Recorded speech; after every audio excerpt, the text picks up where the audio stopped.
Question: will the Jeffrey Epstein case blow the lid off the dirtiest sex scandal in American history?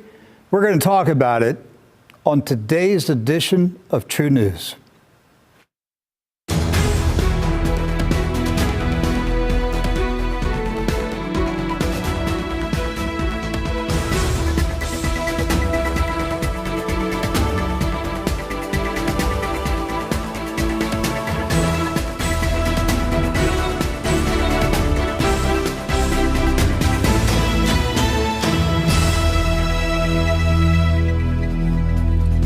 This is True News. I'm Doc Burkhart. And I'm Kerry Kinsey. Here are the latest True News headlines. Well, it looks like Alexandria Ocasio-Cortez isn't the only freshman congresswoman who might have taken in dark money during the 2018 election cycle.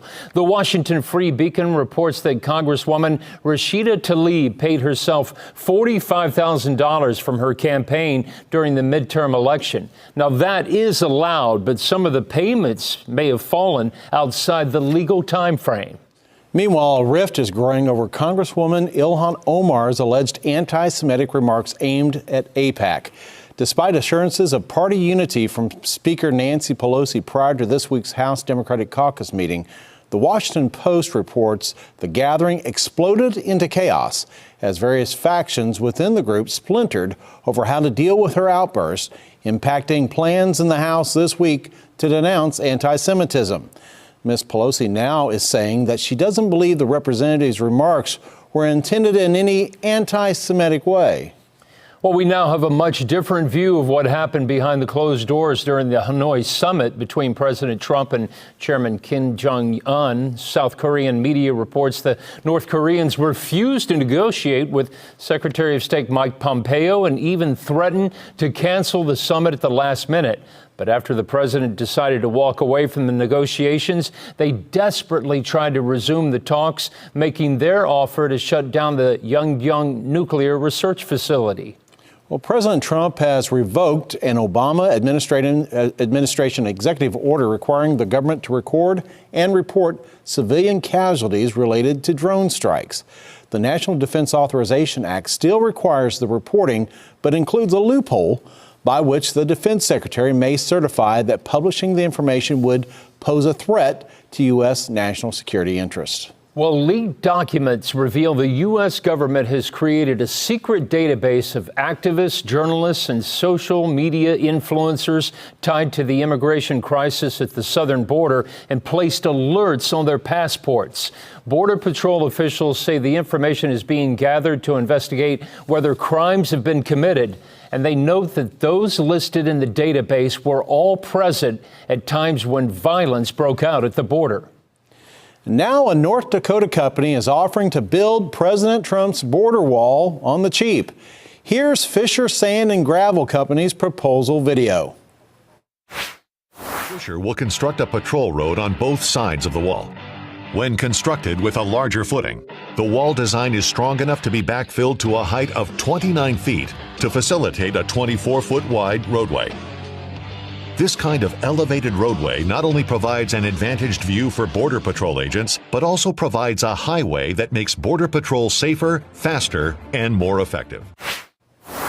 Well, CEO Tommy Fisher says his workers can build 234 miles of border wall for just $1.4 billion, or he could add paved roads and border technology plus a warranty on all of it for just $4.3 billion. That's a fraction of the cost currently envisioned by the White House. Well, House Democrats are again blocking Republican attempts to vote on a measure to stop infanticide for babies born alive after botched abortions. But in the process, they've also silenced those advocating for the lives of the unborn. As Congressman Chris Smith attempted to push for a vote on the legislation, Democrats cut off his microphone, preventing him from commenting on the measure. Watch this. For what purpose does the gentleman from New Jersey seek recognition? Mr. Speaker, I ask unanimous consent that the Committee on Judiciary be discharged from further consideration of H.R. 962, the Born Alive Abortion Survivors Protection Act, and ask for its immediate consideration in the House. Under the guidelines consistently issued by successive speakers, as recorded in Section 956 of the House Rules and Manual, the chair is constrained not to entertain the request unless it has been cleared by the bipartisan floor and committee leaderships. Unbelievable. Democrats have now voted 14 times, 12 in the House and twice in the Senate, to block the infanticide measure. Well, Carrie, an Alabama man is taking an entirely new approach to defending the lives of the unborn by taking up the case of his own unborn child who was aborted without his knowledge or consent by his girlfriend. Ryan Majors has successfully argued in probate court for the right to represent his child's estate and sue the Alabama Women's Center and those involved in the abortion for wrongful death. Existing state law already recognizes that life begins at conception, meaning his case paves the way for hundreds of similar lawsuits. Well, Doc, the British House of Lords has voted to effectively destroy Brexit, handing Prime Minister Theresa May her worst defeat yet in her bid to get a negotiated withdrawal from the European Union. The House of Commons must now vote to overturn the measure, or the UK will not be able to negotiate its own trade deals, even if it leaves the EU. Across the channel, desperate 11th hour negotiations between EU diplomats and UK cabinet ministers have failed to reach a compromise on the hated Irish backstop after a bitter argument erupted between British Attorney General Geoffrey Cox and EU Brexit chief Michael Barnier. The collapse in negotiations has resulted in a planned weekend meeting between Prime Minister Theresa May and European Commission President Jean-Claude Juncker to be put on hold, at least for now. Well, the mishandling of Brexit has led to a rising star in the Conservative Party to call on May and other senior Tories to step down and make way for a new generation of backbenchers to lead the country. Johnny Mercer, he's a former British Army officer. He's calling for his generation of politicians to be more honest with voters in a bid to win back the trust of what he calls the politically homeless generation in the UK. Well, Chinese telecommunications equipment maker Huawei Technologies has confirmed it filed a lawsuit against the U.S. government over a provision of the National Defense Authorization Act of 2019 that prohibits the use of its equipment in government networks. In the suit, the company's lawyers are arguing that the ban is unconstitutional because it singles out a person or group for punishment without trial. Philippine Defense Secretary Delfin Lorenzana is warning that the lack of uncertainty in the mutual defense treaty between his country and the U.S. will only cause chaos should an all-out war emerge in the South China Sea. He says this current security environment is much more complex than what existed 70 years ago when the treaty was drafted, and that a new one is needed. Secretary of State Mike Pompeo said any attack upon Philippine forces would be viewed as an attack on American military forces, resulting in swift military response. Well, Carrie, check out this story. The Reverend Franklin Graham is in Russia discussing ways to reach the youth of that country with Patriarch Kirill of Moscow and all Russia, who gifted him with a copy of the just published book containing 50 of Dr. Billy Graham's sermons translated into Russian. Graham has urged his followers on social media to pray for the Russian church and for future opportunities to share the truth, hope, and life found only in Jesus Christ. Well, in Manhattan, an appeals court hearing in the case of convicted pedophile Jeffrey Epstein appears more likely to expose details of Labor Secretary Alex Acosta's role in the plea deal that helped Epstein avoid life in prison for sexually abusing young girls. Coming up in the panel discussion today, we'll talk about the billionaire friend of Bill and Hillary Clinton and the incredible deal he got from Mr. Acosta. Well, Doc, we have new information on a story that you saw yesterday only on True News. A Martin County, Florida school bus aide is being investigated after kids say she ripped a President Trump hat off the head of a student on Tuesday and scolded him for wearing it. The Martin County School Board is looking into allegations that the bus aide took a Trump hat off 14-year-old Gunnar Johansson's head and demanded that he not wear it on school bus. It was hat day at the school on that Tuesday as students were encouraged to wear their favorite caps. Gunnar's mother, Jackie Putt, has filed a police report with the Martin County Sheriff's Office. Deputies will interview Gunnar and as many other kids that were riding on the bus. And the public information officer for the Martin County Sheriff's Office tells me this afternoon that the aide will be charged with some kind of crime. So far, the school board has not responded to our request to get a copy of the video of the incident. Jay Barrett is in the last stages of life as a result of cystic fibrosis. He's marked off one of the biggest items of his bucket list. That is, speaking with President Donald Trump. The president had heard about his dying wish and called the Connecticut man to thank him for his support and to give him encouragement. Let's listen to that call. Hello? Holy Christ, what do I get to... Hi, Jay. You Hey. look handsome to me. I just saw a picture of you. No, you're giving me kind look honors. I look like... How are you doing? How's it going, Jay? It's going, you know what I mean? I'm, You're a champ. You're gonna That's- fight it, right? You're just fighting it? it's what the Irish do, right? Yeah, that's what the Irish do. You better believe it. You look good. I wish you could come to a rally. I wish you could come. I know you like that stuff, but I wish you could. Well, listen, It hey, sounds like you have a great sister, Jay. well, you know, like civil, we have sibling rivalries, fights, you know, whatever it is. Right? But hey, listen, if you could pencil me in, I'll find a way to get there. That's. I'll tell you what. When I'm up around that territory, and I know where you live, I know it well. Yeah. When I'm up around that territory, where you'll be sitting front row center, Jay. All right, well, I plan on coming down to D.C. between now and my expiration date. So, whatever. Either way. You don't even talk about expiration dates. Oh, no, I'm not. No. You'll be surprised. You know, I know my people. You're going to be surprised. I just sent you a little note, too. I wrote out a little note. So I guess we sent it to your sister or whatever, but you'll get that. But I read a beautiful story about you, and I just said, I want to call that man. That's my kind of guy. Yeah. Mr. President, I through thick and thin, you know, there's been a lot of thicks. Right. And there's been a lot of thins. Right. I support you. Wow, that's beautiful, man. We love you, Jay.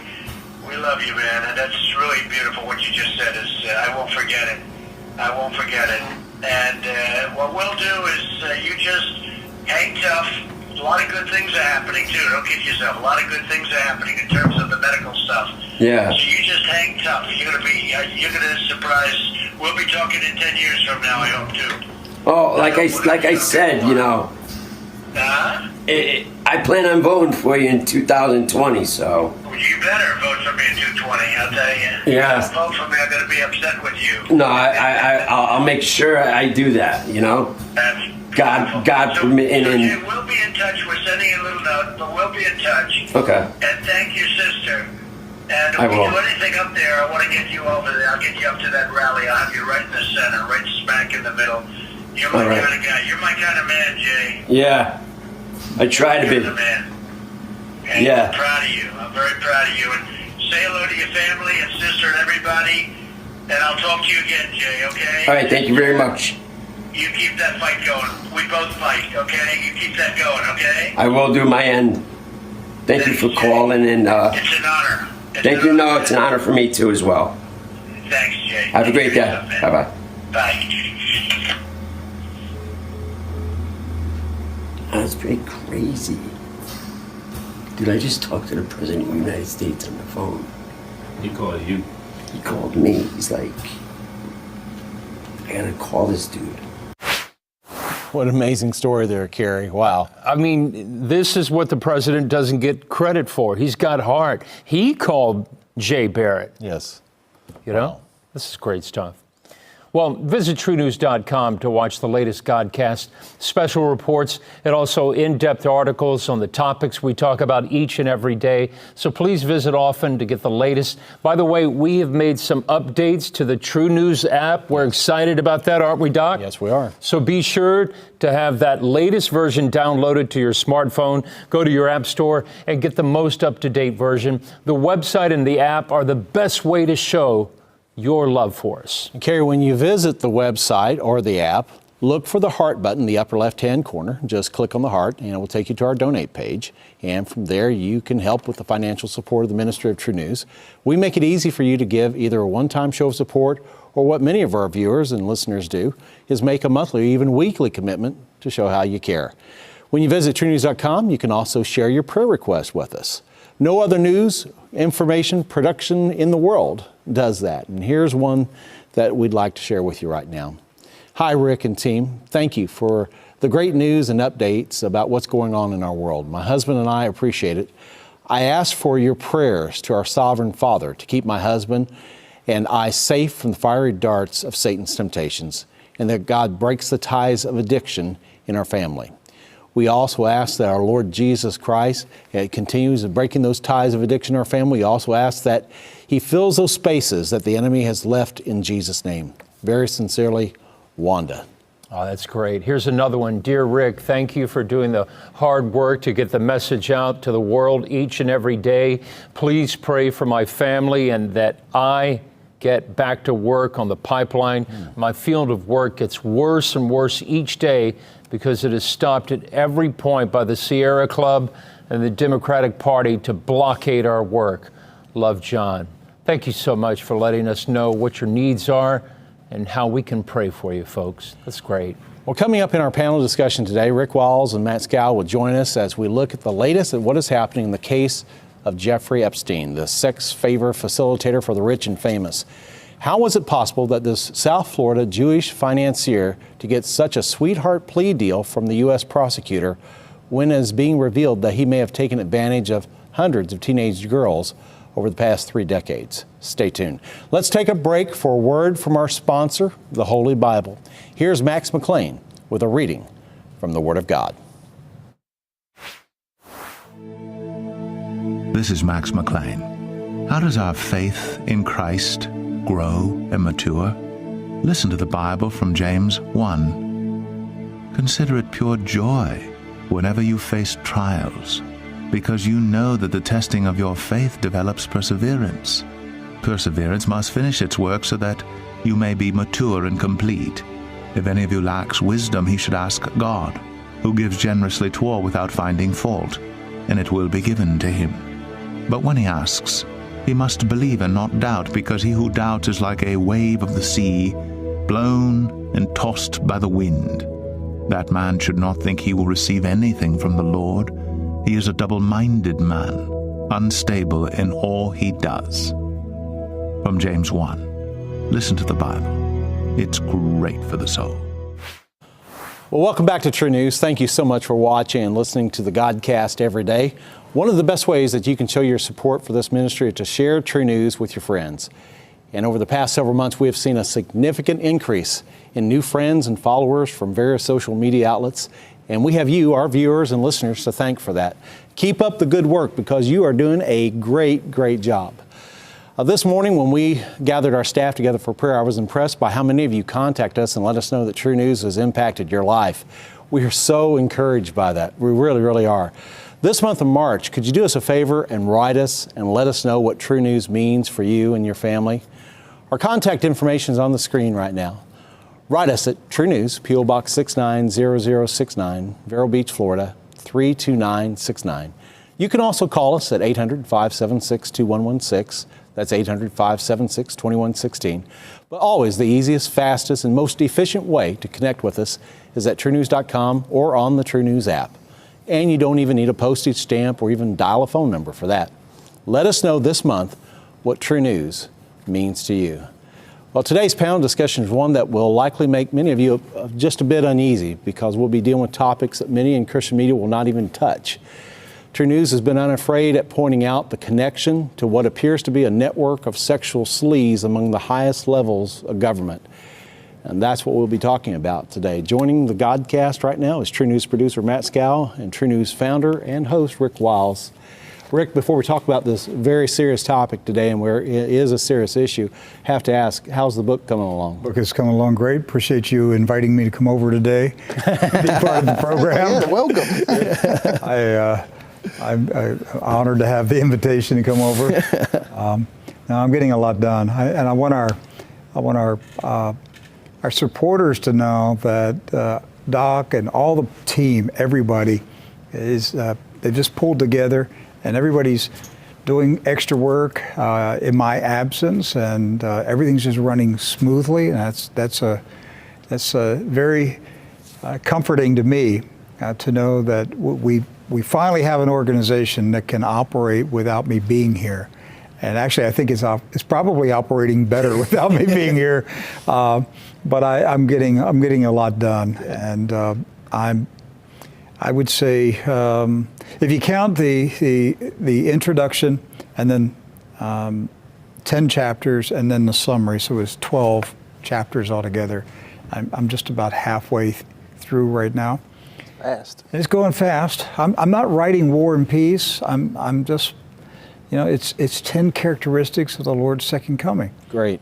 And I think this is really going to help people to see. What I'm doing is I'm taking all the scriptures about the second coming and I'm just putting them in categories. Right. And that's kind of the way my mind works. I kind of just see,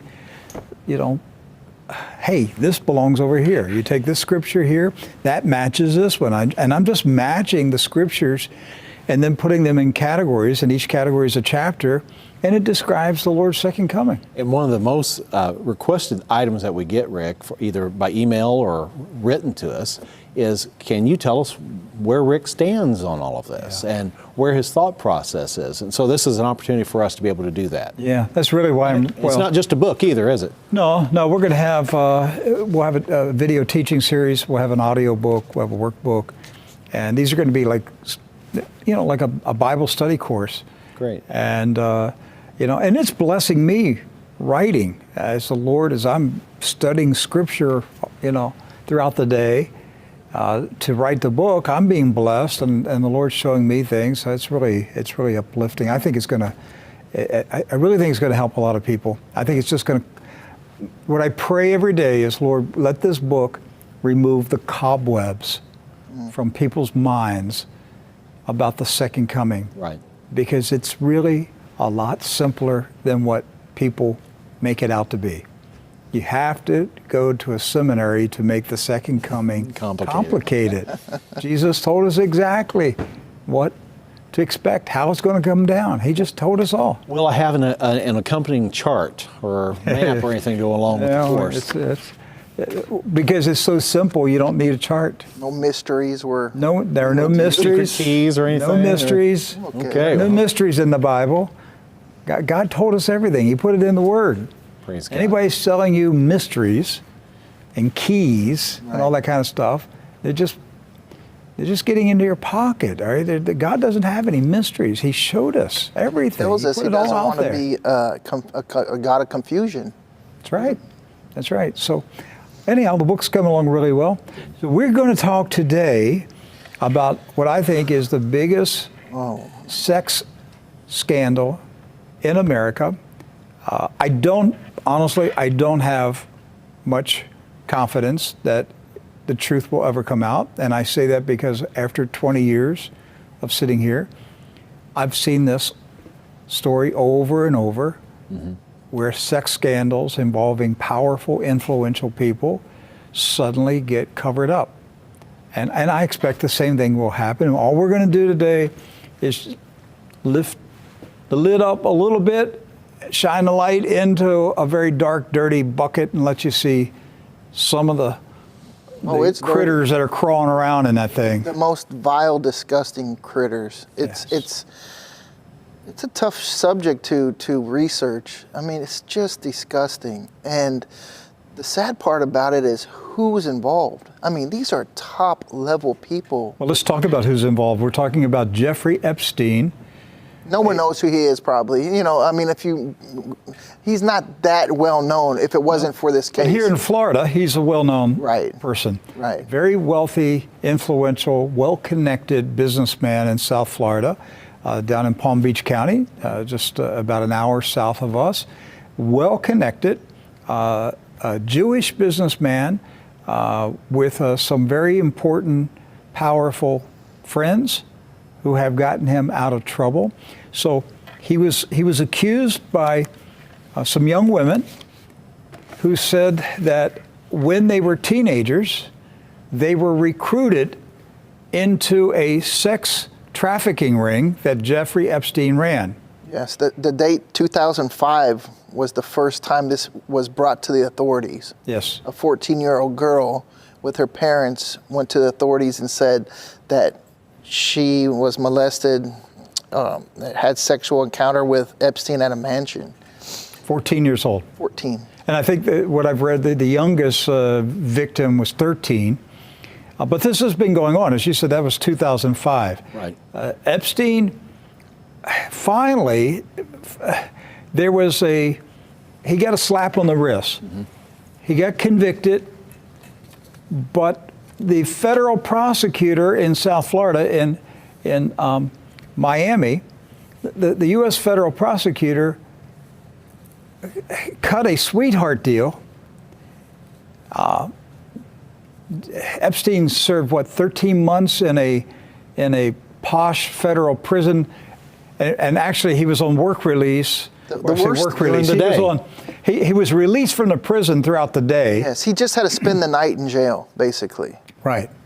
But he could travel to other islands. He could travel to his island. He could. Yeah, while he was in prison, he was traveling to his mansion in the Caribbean. It's just this what he was accused and found guilty on. This is a life sentence. This is what he should have been given a life sentence. But this just came out because a judge ruled that there was a violation of the Crime Victims' Rights Act, because when he received this deal, the victims were not told about this. So they have to let them know that there's going to be a plea deal and let them know. The victims thought the feds were going to lock him up. Sure. Jane Doe number 1 said, "I can't remember how I found out that he had taken a plea." There was no one who brought it to her attention. They were actually told that the feds were continuing, the FBI was continuing to deepen its investigation into Epstein's sex trafficking ring. The truth is, while the feds were lying to the young women, the feds were closing the case, sealing the documents, and protecting Epstein.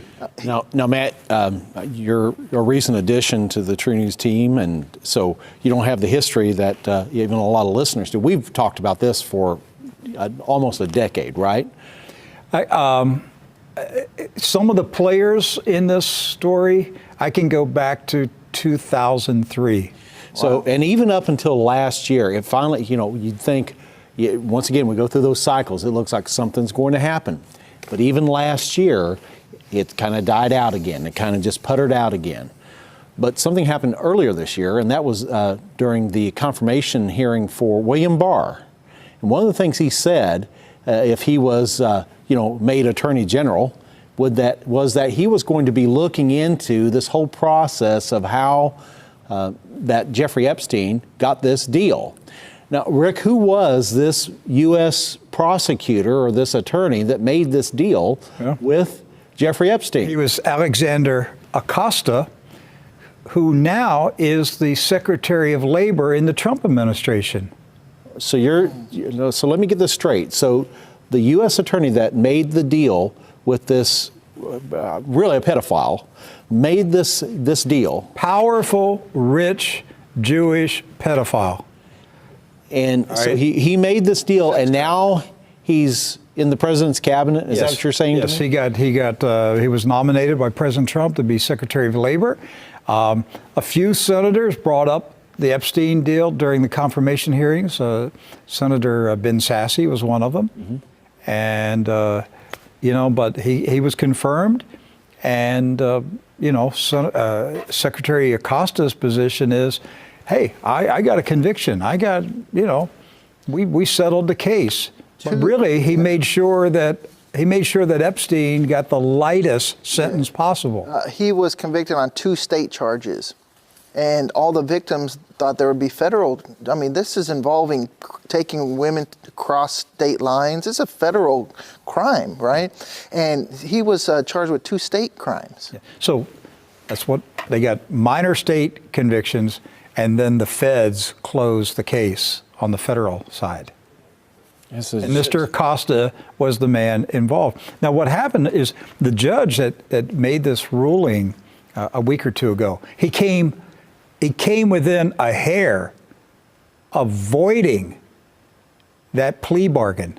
Yeah. That judge could do that. He could say this entire arrangement between Alexander Acosta as U.S. Attorney and Jeffrey Epstein, that arrangement was illegal, because it violated the federal law for the protection of victims. Right. And so the judge was furious over this.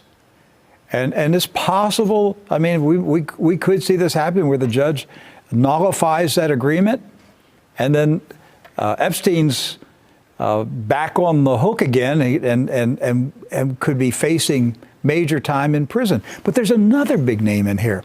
Jeffrey Epstein's attorney was Alan Dershowitz. Alan Dershowitz? Alan Dershowitz, the Fox News contributor, the guy who shows up at Trump rallies and famous. There he is, Alan Dershowitz with Jeffrey Epstein, his client. And now Alan Dershowitz is fighting off allegations because one of the young women, who was a teenager at the time. Yes, Victoria Roberts. She is openly accusing Dershowitz of molesting her. And now, Mr. Dershowitz is denying it. Yeah. But the young woman is telling the judge it was Alan Dershowitz who sexually assaulted me. She had a diary. She kept a diary of her time there. And another player that we'll get into was that was involved with this was Epstein's right-hand man, but she was a woman hand, I guess you'd say. Mm-hmm. Well, she would find these young women and groom them and get them to a level where she could send them out to go get other women. The Miami Herald has done a really good job of documenting and following this case. I have to commend them. They've really done an outstanding job and stayed with this case, because a lot of times the conviction will happen and they'll just bury it. It's done, but they've kept at it. We actually have a clip from the victim. They did an interview with her, and she shares her story on how she was groomed and what happened. And the interview was recorded by the Miami Herald? Yes. Yeah, okay, let's watch it. Virginia Roberts was working in the spa at Donald Trump's Mar-a-Lago club in Palm Beach when British socialite Ghislaine Maxwell introduced her to multimillionaire Jeffrey Epstein. The training started immediately. How to be quiet, be subservient, give Jeffrey what he wants. A lot of this training came from Ghislaine herself. And being a woman, it kind of surprises you that a woman could actually let stuff like that happen, but not only let it happen, but to groom you into doing it. You're just thrown into a world that you don't understand, and you don't know how to, you're screaming on the inside, and you don't know how to let it come out. And you just become this numb figure who refuses to feel and refuses to speak and refuses, all you do is obey. That's it. And eventually it led to, well, now we're gonna experiment and we're gonna try you with another guy and see how you go. So they sent me to an island with a professor, and I basically had to do what I did for Jeffrey for him. So it's very private. It's the perfect world for a billionaire getting away with what he was doing. He could hold big parties there and have huge orgies there, and nobody would have any idea what was going on because it was so quiet and so protected. It started with one, and then it trickled into two, and then so on and so forth. And before you know it, I'm being lent out to politicians and to academics and to people royalty. Roberts claimed in an affidavit the two of the men that Epstein lent her out to were attorney Alan Dershowitz and Prince Andrew, the Duke of York. Dershowitz and Prince Andrew have both denied any involvement with Roberts. A judge later struck Roberts' affidavit from the court record, but the ruling did not address the veracity of her allegations. Dershowitz said he was nonetheless vindicated. Logs from Epstein's private jet, nicknamed the Lolita Express, show a host of high-powered politicians, academics, and celebrities. It's called Lolita Express for a reason. That was a vessel for him to be able to abuse girls and get away with it without anybody being alarmed or any alarm bells going off. It was all the same no matter where you went. All Jeffrey cared about was, go find me more girls. To me, still to this day, it is my biggest shame that I carry around that I will never get rid of. And I'm really, really sad that I brought other girls my age and even younger into a world that they should have never been introduced to. Now that full video, Rick, I watched it all. It was about 12 and a half minutes long. They go into detail. This wasn't just a handful of girls. We're talking literally hundreds in New Mexico, in Paris, the famous, pardon it, but Orgy Island, St. James Island in the Caribbean, not only Palm Beach, list of literally hundreds of girls, phone numbers and names from logs, from all, going all across the United States. If he was in Beverly Hills, he had a list. If he was at his home in New Mexico, he had a list. If he was at his home in Paris, he had a list. Yes. And so the more you watch it, it just weighed you down so much, and you realize hundreds. Large-scale sex trafficking network. That's what it is. So her story, she was sent to Thailand to go bring a little girl back to the island or back to wherever they were. While she was there, she met a man, and they fell in love, and she married this man from Australia, calls Jeffrey up and says, I'm done. I'm not coming back. And he tells her, like, have a good life or whatever he said. And she escaped. But they had called her and tracked her down and said, you better be quiet about this. So that's how she left this whole lifestyle. The judge in this case is here in Palm Beach County. Judge Kenneth Mara, Palm Beach County, federal judge, U.S. District Judge. He ruled last week that federal prosecutors under former Miami U.S. Attorney Alexander Acosta, now the Attorney General, or the Labor Secretary, broke the law when they concealed a plea agreement from more than 30 underage girls in Palm Beach who had been sexually abused by Epstein. Pardon me. The paper said, this is Miami Herald, Judge Mara, in a 33-page opinion, said prosecutors not only intentionally violated the U.S. Crime Victims' Rights Act, but misled the girls. Misled them. The prosecutors, federal prosecutors, misled the girls into believing that the FBI's sex trafficking case against Epstein was ongoing, when in fact, prosecutors had secretly closed it after sealing the plea bargain from the public record. Judge Mara stopped short of voiding the agreement, which granted Epstein and an untold number of accomplices immunity from federal prosecution for sex trafficking crimes, provided that Epstein plead guilty to minor charges in Florida State Court. And now the U.S. Attorney's Office in Miami has recused themselves from the case. They're passing it off up to the U.S. Attorney's Office in Atlanta now, because they've removed themselves, because they're under such scrutiny now because of all the activities that now are being charged against them, levied against them, that they're being forced now to give this case over for all the victims rights cases, up to the U.S. Attorney's Office in Atlanta. This is a mess, isn't it? It's a mess, and it gets really, really deep because it involves spies. Yes, and the people who are involved, they definitely don't want their name to be leaked out and to be put into the court system. What are some of the names that were in his black book? He had so his housemaid, this man who would pick up the trash after his sex parties, his name was Alex Rodriguez. Mm-hmm. He was in possession of the black book, and they called it the Holy Grail. Right. Okay, so Alfredo Rodriguez is his name. Well, here are the names. This is reported by the DailyMail.com, revealed that Rodriguez kept a black book of all his contacts called the Holy Grail or the Golden Nugget. In the book were President Bill Clinton, Mick Jagger, Donald Trump, Earl Spencer, Barbara Walters, Harry Kissinger, and 3 members from the Kennedy family. Henry Kissinger? Henry Kissinger. Now, what's ironic about this gentleman, he was Epstein's butler, you know. Mm-hmm. What's really ironic is actually he served jail time because he refused to turn over that black book to prosecutors. He wanted a payment for it. So he ended up going to jail himself and serving time. I believe it was 13 months that he served. And so I thought it was ironic that this gentleman who had the black book and didn't turn it over actually served almost as much time as the perpetrator of the crime. He fell on his sword. Yes.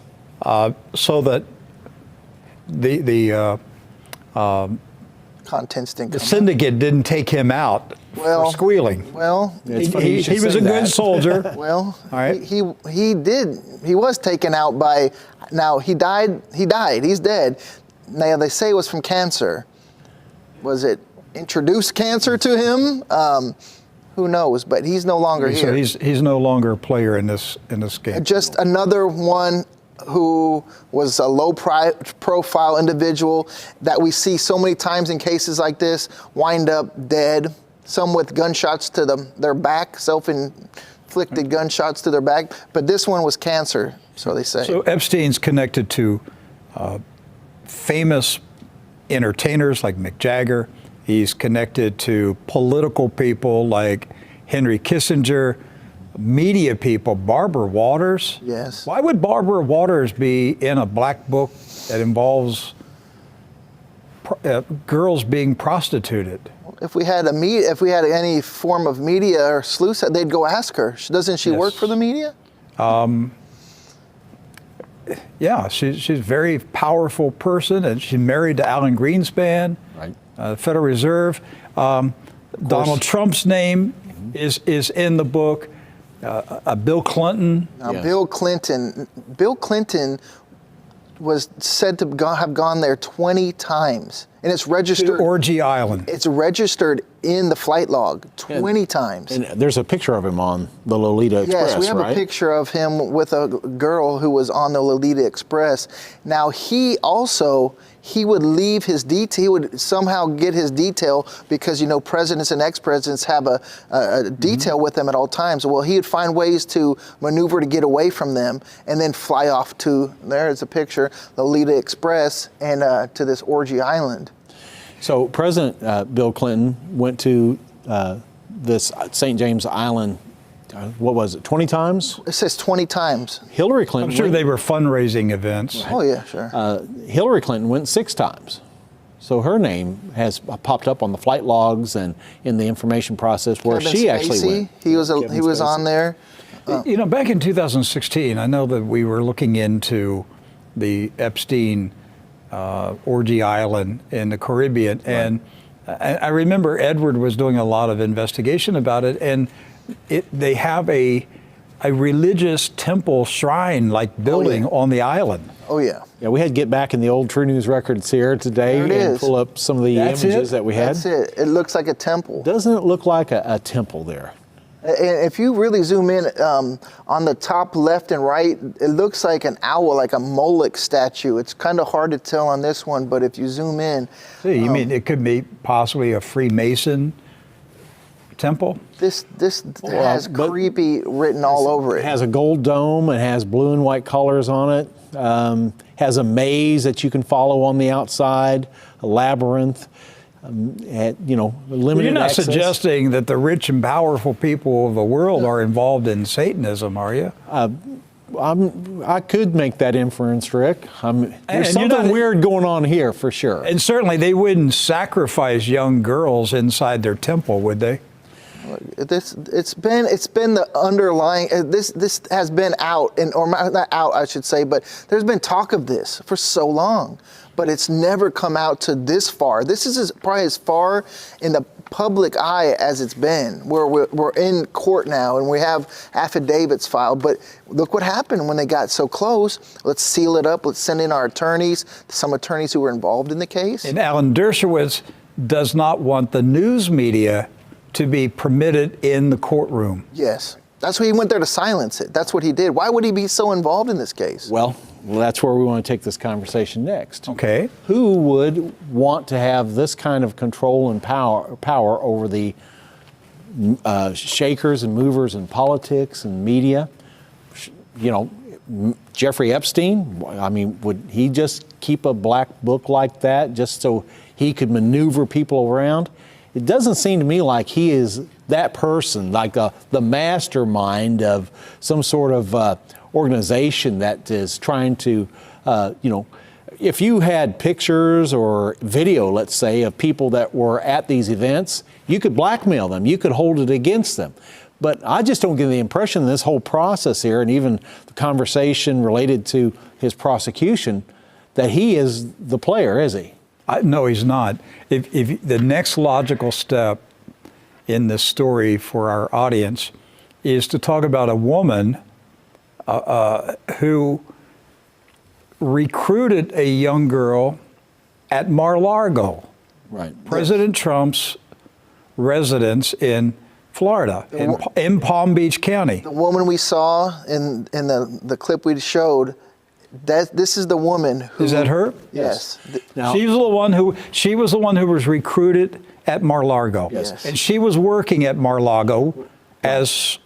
Well, her father was a maintenance worker there at Mar-a-Lago, and she was working there part-time, helping out with different things. They have like bus waiters and stuff like that. And so she got a job there. And one time while she was there, I guess Ghislaine Maxwell, who was I don't know how you can describe Ghislaine Maxwell. She's a socialite. That's what she is. She's a Ghislaine Maxwell, a very rich, well-connected socialite. And the best way to describe her is Jeffrey Epstein's friend. I don't know how. Some people call her Madam. Yes, she was there. Always, she was there, and she was there recruiting young girls. At Mar-a-Lago. Right. Why was she at Mar-a-Lago recruiting teenage girls? Well, look, I know going to upset people, but I'm after the truth. I'm after the truth. That's what we're called to do. Go after the truth. That's right. So, Ghislaine Maxwell, rich, well-connected socialite, recruited a teenage girl who was working part-time at Mar-a-Lago, recruited her into Jeffrey Epstein's sex... And groomed her. Yes. Recruited her into Epstein's sex network. Yes. Groomed her. And, but why was Ghislaine Maxwell, why did she have access to Mar-a-Lago? So that's a valid question, right? She was connected to Jeffrey Epstein at the time. Yes, but why was Epstein? Why would Epstein send his madam over to the Trump residence and say, hey, look around and see if there are any nice, new, pretty young girls there? That's a valid question that needs to be asked. It does. Okay? It does. So the next step in this process, who is Ghislaine Maxwell? Because she's more than a socialite. She's more than a well-connected, rich woman. She is the daughter of the late Robert Maxwell, who was a wealthy businessman in Great Britain. This book right here, Robert Maxwell, Israel's Super Spy, written by Gordon Thomas, my good friend. I interviewed Gordon many, many times. Most fascinating man I ever interviewed. Wow. Gordon Thomas awesome. was, I have to go read was this. astounding. Yes. The connections that Gordon Thomas had. Brave, too. I had to assume, he was very brave, and I have to assume that Gordon Thomas wrote for MI6. I never asked him, are you on the payroll of MI6? But he had so much detailed knowledge about spies in other countries, never Great Britain. They were always in other countries, all right? So what was his thesis about Robert Maxwell? Well, Robert Maxwell, again, a wealthy businessman in Great Britain. He owned the Mirror newspaper, and he started back in, actually, Maxwell played a role in the 1948 Israel-Arab War. Right. And it was Robert Maxwell who persuaded Czechoslovakia to sell weapons to the Israeli terrorists. Right. And airplane parts. When I said, you hear what I said, the Israeli terrorists, because the Israelis were terrorists in the 1940s. They were terrorists. They were like ISIS in the 1940s. And so Robert Maxwell persuaded Czechoslovakia to sell weapons to the Israeli terrorists who were killing the Arabs in their quest to establish a Jewish state in Israel. He was also selling airplane parts to them through Czechoslovakia as well. He was born in Czechoslovakia. Yes. But he persuaded the Czechs to sell airplane parts, and that gave the Israeli terrorists air superiority over the Arabs during that conflict. Maxwell also played an important role in the Israeli Mossad's involvement in the takedown of Mikhail Gorbachev. Yeah, This guy was deeply involved in espionage and spying and covert operations. Now, I don't know if you know this. One of his early companies, Doc got a kick out of this. Yes. What was the name of his corporation? Well, he actually, after the war, by the way, his real name wasn't Robert Maxwell. That was his Gentile name. His full name was Jan Ludwig Hyman Benjamin Hoek. Yeah. So that's his whole name. So they give him a Gentile name, so Right. nobody knows that they're Jewish businessmen working with the Israeli Mossad. So he took on the name Robert Maxwell. Well, one of the first companies that he founded, that he started, was one called Pergamon Press.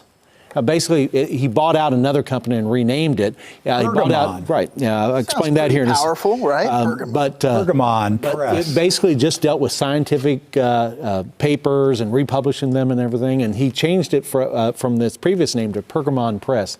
Now, for you Bible scholars out there, if you know anything from the book of Revelation, chapter 2, you know about the church of Pergamos, which was called Satan's throne, or Satan's seat. Seat of Satan. The seat of Satan. He didn't know that, did he?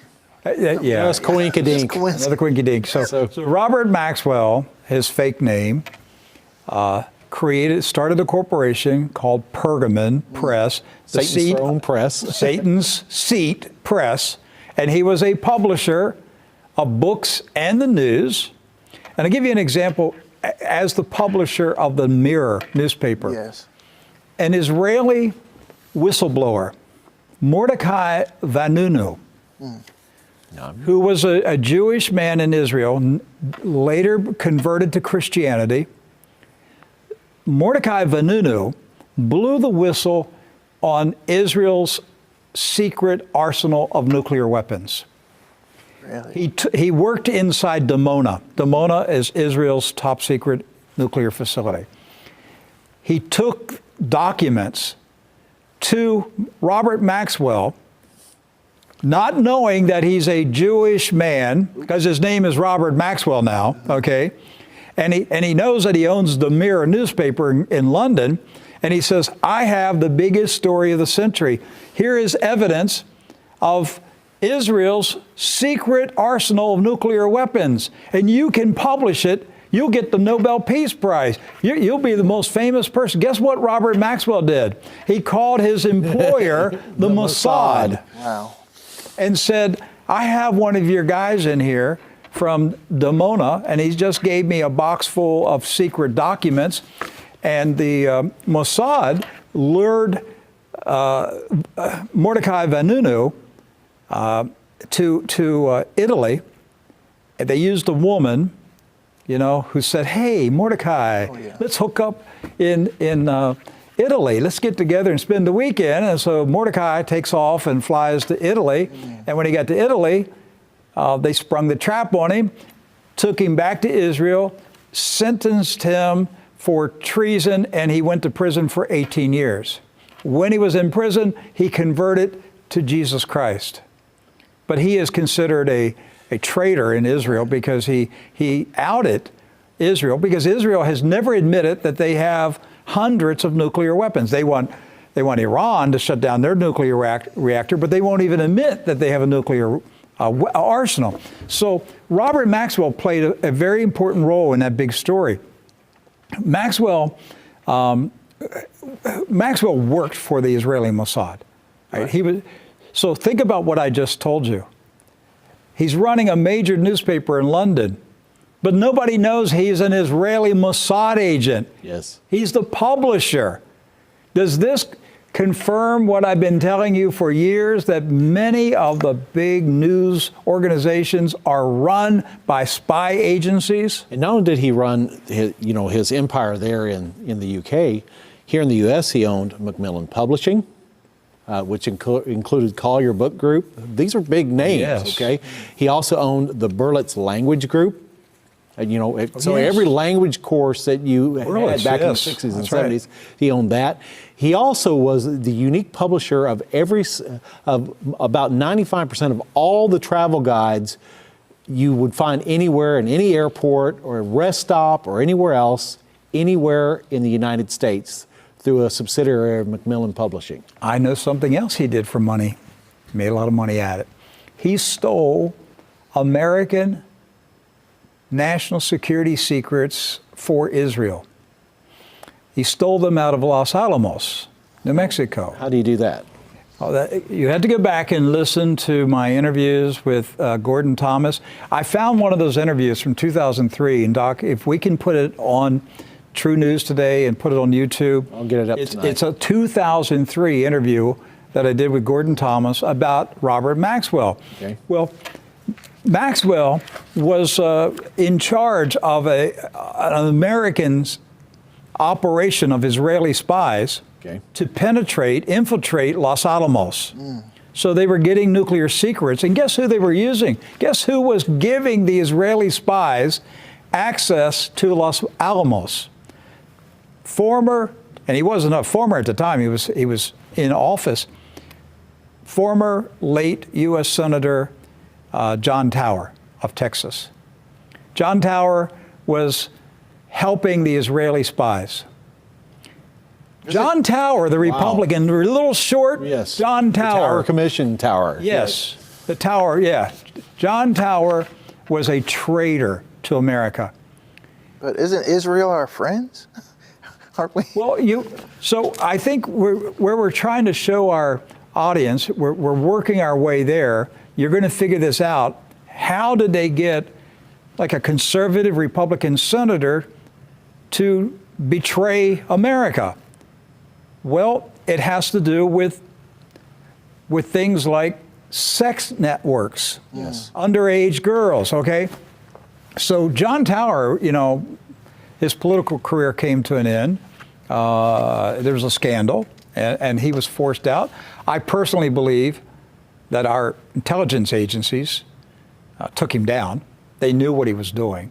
All right, that was kind of a compromise way to get him out of the way and, move him out without, absolutely destroying him and saying the U.S. Senator was working for Israel, okay? Are there any other names that are involved in this? Oh, yeah, this goes really deep. Okay, so back, and I'm kind of like refreshing my memory of 20 years of True News. Right. So there was a company in Washington, D.C. called Inslaw, I-N-S-L-A-W.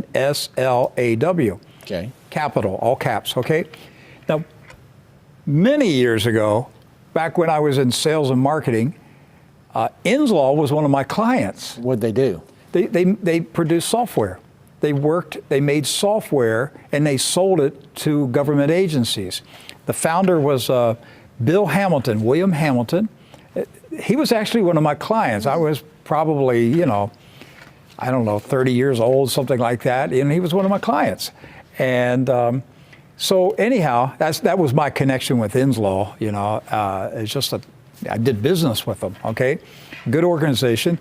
Well, then, years later, when I had started True News, this was like early 2000s, Inslaw is back in the news. You guys are going to flip out when you hear this.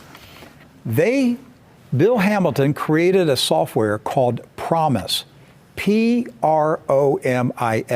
Okay. This was a people tracking software. In the early 2000s? Well, he actually made it probably in the 90s, okay? And he made it for the Justice Department to track felons, to track prisoners.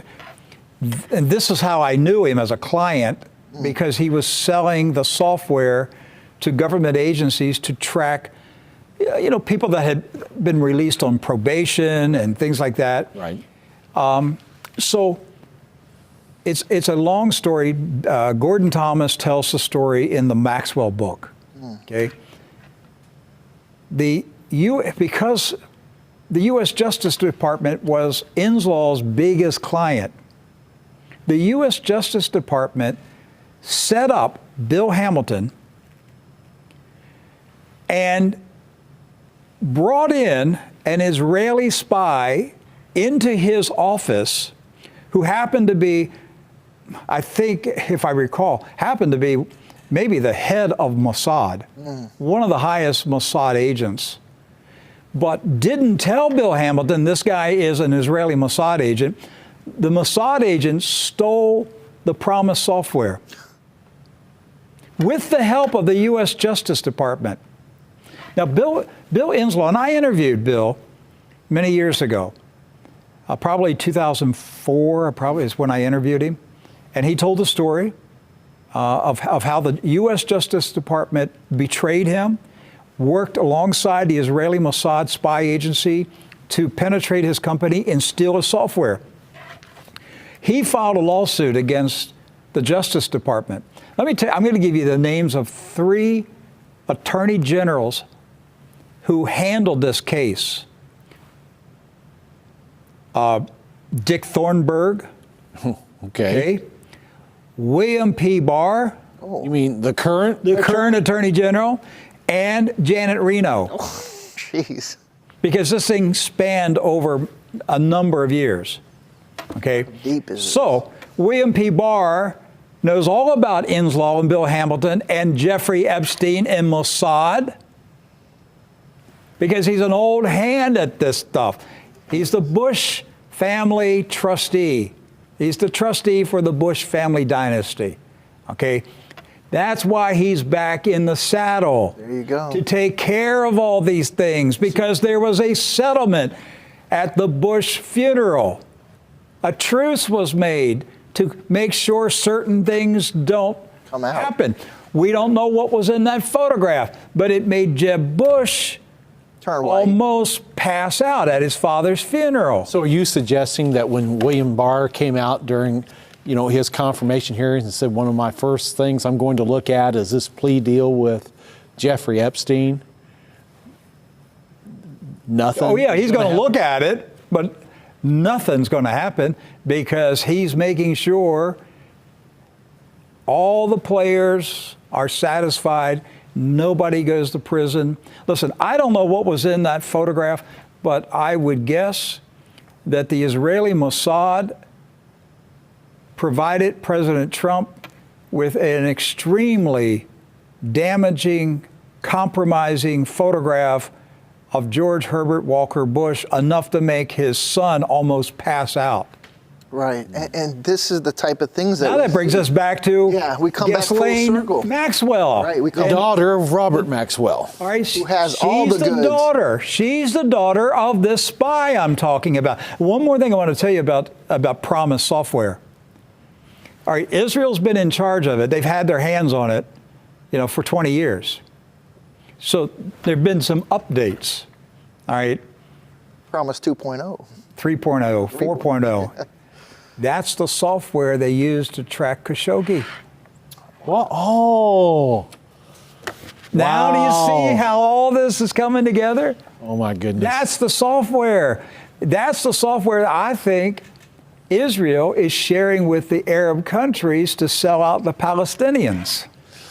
Well, Robert Maxwell had... And that brings us back to Jared Kushner. Yeah. All right?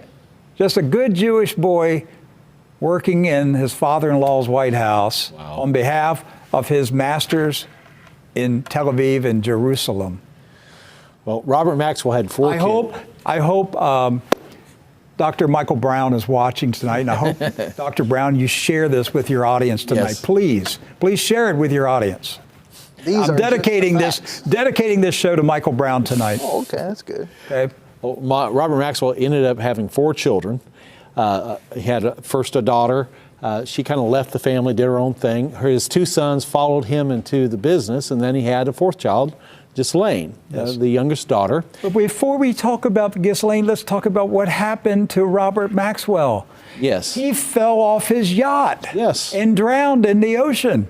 Yes. Completely naked. And so. Oh, yes, completely naked. All right, he just fell overboard on his yacht, sailing around the Canary Islands. But there was something he was involved in at the time, right? Yes, he was trying to get about a $500 million bailout from Israel to save his sinking media empire. Empire. The story goes, if I recall from what Gordon Thomas told me, I wish Gordon was still around. He passed away about 2 years ago, and he did not leave me in his will what I asked for, which was his black book. I wanted his black. I told him that. I said, I want all your contacts, But the story was that the Israeli Mossad murdered Robert Maxwell to prevent him from talking about his employment with Israel. That he was in desperate condition, desperate need of money. I mean, $500 million. Yeah. That's a lot of money. So when you need $500 million, who do you go to? You got to go to somebody that's got a lot of clout, and if they got that kind of money, you're going to have to spill your guts to get that kind of money. Right. And you're going to have to switch allegiance. You're going to have to sell them out to go with a new master. Now that brings us back to his daughter Ghislaine. Yes. So we're making, of course, the supposition there that she's likely a Mossad asset herself. And something interesting about her name, though, Rick, Ghislaine, it's actually, the name itself has meaning. I love names because names have meaning, in the Bible or in real life, because they give a reflection of character. And this is the second time in less than 2 weeks that Ghislaine has come up. It happened at the microchipping event in Barcelona. Yes. The name Ghislaine means a vow or a pledge or fulfillment of a deal, a promise, something made in exchange. So we could make the leap, if you will, in saying that maybe at some point in time that Robert Maxwell, when his daughter was born, he made a dedication of her future involvement in the family business, which was not publishing. So he committed his daughter. He named her Ghislaine, meaning a vow, a pledge, right. And he committed his daughter to the crime syndicate. Right. Actually offered her as a sacrifice to that process. The yacht that he fell off of naked and drowned was Lady Ghislaine. Yes. Really? Yes. Named after his daughter. Wow. Look, so what's the most value to have in these situations if you with a politician, a banker, or someone of high influence? You want to have that dirt on them, right? Because then you control them. You photograph them You photograph them having sex with underage girls or boys. Right. And you own them for life. Right. So Jeffrey Epstein, he might have been involved with this, with knowing about this, and he got caught. Maybe he was too greedy with it, or he wasn't smart enough and didn't cover his tracks. But if he plays ball, he gets the light sentence. So even though he was found guilty of the most heinous crimes, what happened to him? He wasn't found guilty of the most heinous crimes. He was found guilty of minor crimes. Yes. Okay. Even those are heinous, right? But yeah, minor infractions. So, that's the way they worked the deal. The current Secretary of Labor made sure that he was only a slap on the wrist by pleading guilty to minor state Florida statutes, violation of state statutes. So the feds would then shut down the federal investigation into the international crime syndicate, the sex trafficking network, which would lead back to where? Israel. Right. And so we're making the supposition that Jeffrey Epstein is not, the mastermind in all this. It's Mossad. He was being handled by Mossad. Absolutely. His handler was Ghislaine Maxwell. Right. So you have Jeffrey Epstein, who's Jewish. Yes. His attorney, Alan Dershowitz, Jewish. Okay. His madam, Ghislaine, is Jewish. This looks like a Jewish mafia operation. And Ghislaine is the connection to the Mossad. And we go back to the Bush funeral. Well, maybe Ghislaine had a picture to show. That's what I am putting out as my theory. That look, I think Robert Mueller was getting extremely close to indicting Donald Trump Jr. And this thing was getting very, very close. The heat was turned up. Donald Trump had to pull out the Trump card. I think Israel provided the Trump card. And whether Donald Trump knows what was in it or not, Israel had the photograph. Okay? They had something. There was a photograph in that envelope that made the Bush children almost pass out in the funeral. That was their way of saying, don't mess with us. We'll take you down. And so suddenly, Robert Mueller packs up. Hey, I'm gonna call it quits. I'm gonna write my report, and I'm not gonna release the report. And William P. Barr is suddenly going to become the Attorney General. And guess what I read today? Alan Dershowitz, he volunteered to write the introduction of the Mueller report. Well, wow, what a nice man. Oh, there's another player in here. Another lawyer involved with Epstein, Kenneth Starr. Oh, good old Ken. Now, what's his connection? The special prosecutor who investigated Bill Clinton's relationship with Monica Lewinsky. Another sex case. And he's connected to Jeffrey Epstein. Or with Monica Lewinsky. The whole Starr investigation. It proves that the Starr investigation of Bill Clinton was a hoax. Right. What was Bill Clinton's real crimes? Selling American national security secrets to China. It wasn't sex in the Oval Office. But Monica Lewinsky was most likely the Mossad agent in the White House. Yes. She's Jewish. The documentary from Al Jazeera, The Lobby, which we showed some snippets last week, in that you'll see how entrenched they have these operatives, you could say, in school. They raise them up in colleges, and they put them in positions, and they put them all throughout the government, all throughout the media. Monica Lewinsky could have been that operative right there, and went and got some dirt. Absolutely. How did she meet Bill Clinton, get a job as an intern in the White House? Chandra Levy. There's another one. Another one. All right. Gary Condit, Congressman Gary Condit. He's on the House Intelligence Committee. What happened to Chandra Levy? Her body showed up dead in a park. All right.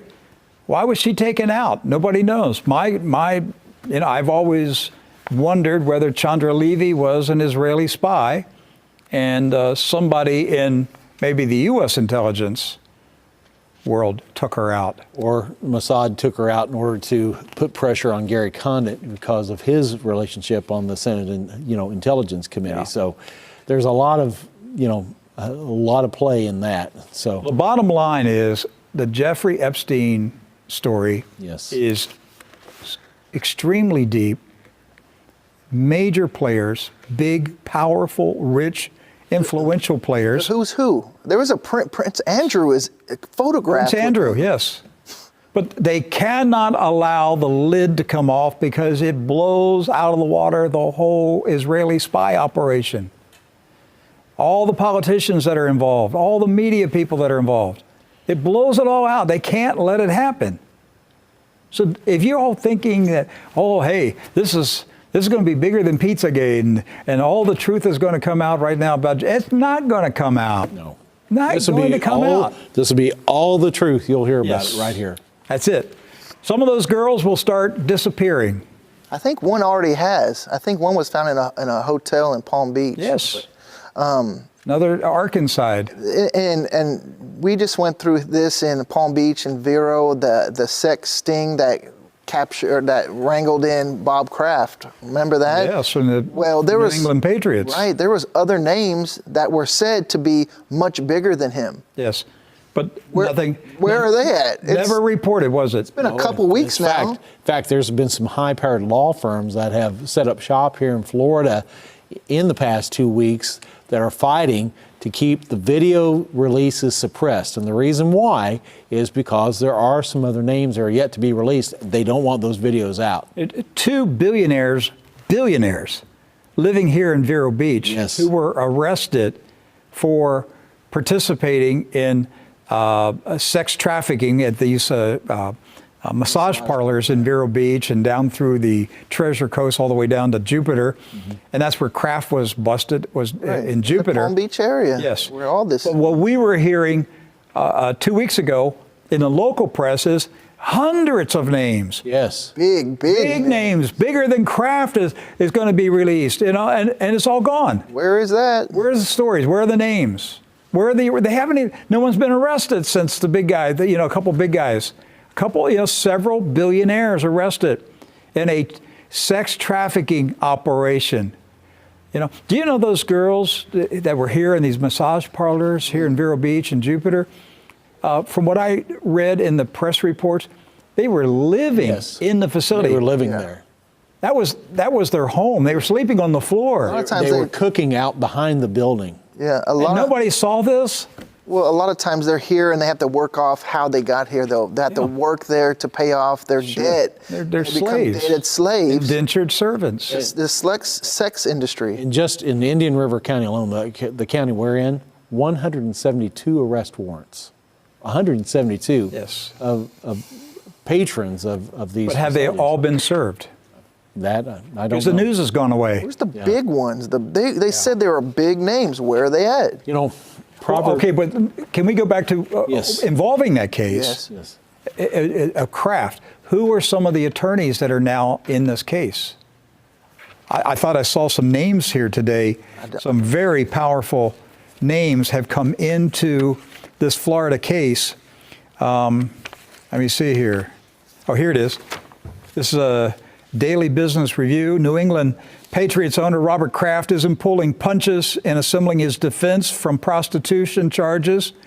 Kraft hired William Bill Burke of Quinn Emanuel Urquhart and Sullivan's Washington office.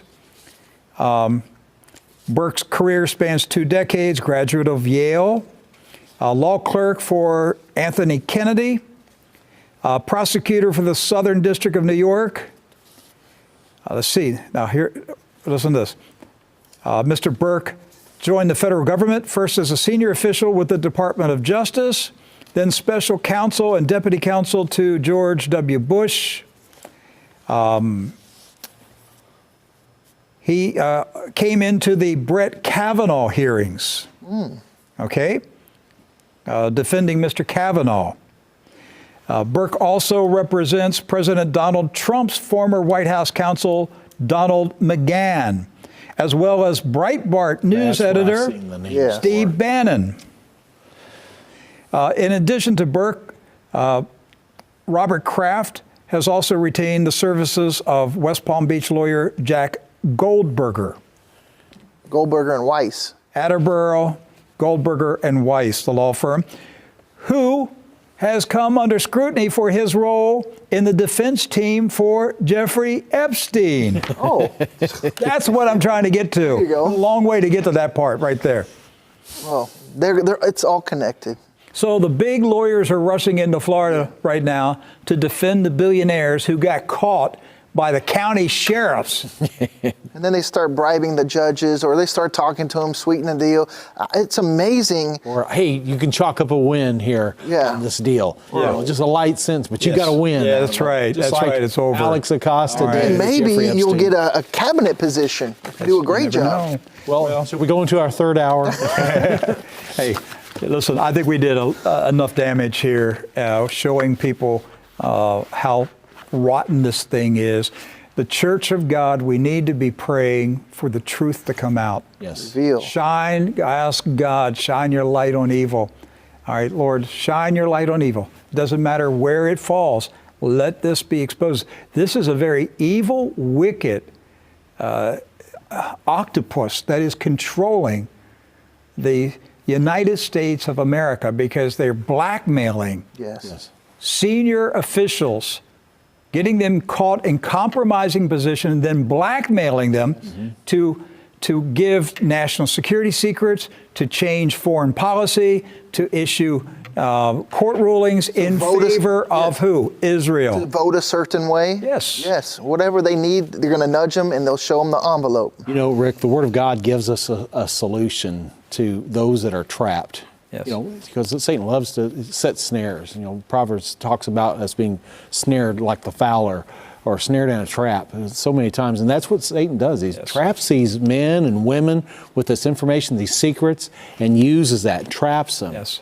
But you know, Proverbs 28:13 says that whoever conceals a sin will receive wrath, but whoever confesses and repents finds mercy. That's in Proverbs 28:13. The antidote to this trap, to being tied up with this, and you may not be a billionaire, you might just be somebody, you know, just an ordinary person, but Satan's got you trapped as well. There's no difference. Because they're entrapped in crimes that will send them to prison. If they confess to God, God will forgive, but others will imprison. Yes. All right? And others will kill you for confessing. That's why they're in so deep. Yes. God bless you. Thank you for watching. We appreciate your love, your prayers, your support. Keep praying for Edward and his wife, Morgan. She's still in the hospital. Edward hopefully will be back here next week. God bless you. We'll see you tomorrow. God bless you.